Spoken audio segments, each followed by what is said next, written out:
Hey there, it's Joseph, and welcome back to the YouTube channel dedicated to San Miguel de Allende secrets.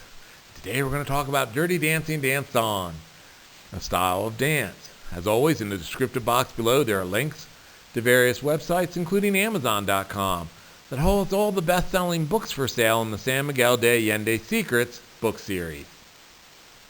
I was introduced to Danzon, a style of dance like tap, square dancing, or salsa, by one of my English students, forever changing how I experienced Mexico. Through Danzon, I performed at festivals around town and the country, taught classes hither and yon for years, and let's not forget the parties.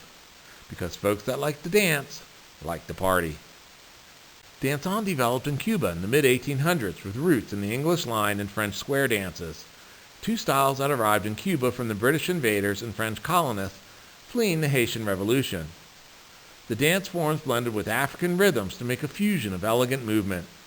Its far-flung rhythms merged into a quintessentially new form, Danzon, allowing people of all races and social strata to intermingle.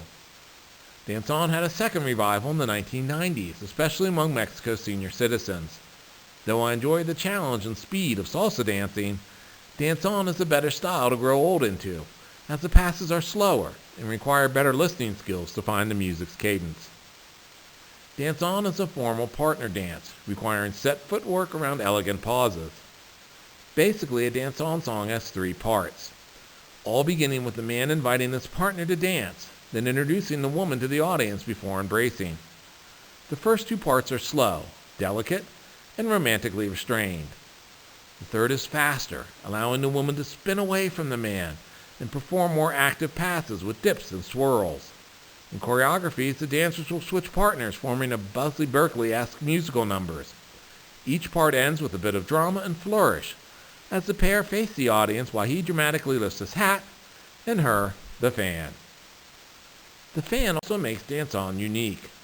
Tango, salsa, tap, square dancing, and the like don't use a fan, but when properly exhibited in a Danzon, the fan enhances the elegance and femininity of the dancer. With subtle manipulations of her fan, a woman communicated to a man her interest, her marital status, and whether or not that status mattered much to her. Before the days of texting, a Danzon fan was the medium for communicating secret messages in a public venue. For example, drawing a fan across the cheek meant, "I love you," while twirling it in the left hand signalized, "We are watched," and dropping it indicated hatred.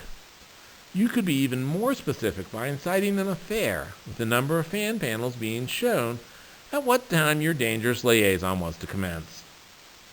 To this day, there is fan dancing in San Miguel de Allende's public parks. Dancers turn out by the hundreds, while bands coax the music forth from a variety of instruments, all thanks to Leonardo Rosen.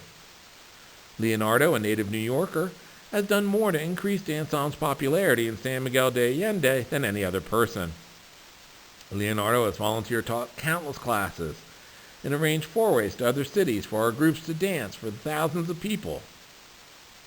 All the while, Leo has been hosting a Saturday morning radio show on Danzon. Leonardo has worked tirelessly to bring Danzon and other rhythms to San Miguel de Allende. Normally, there is a catalog of Danzon songs, many quite popular. For me, I enjoy pop music in English and adapting it to the Danzon passes.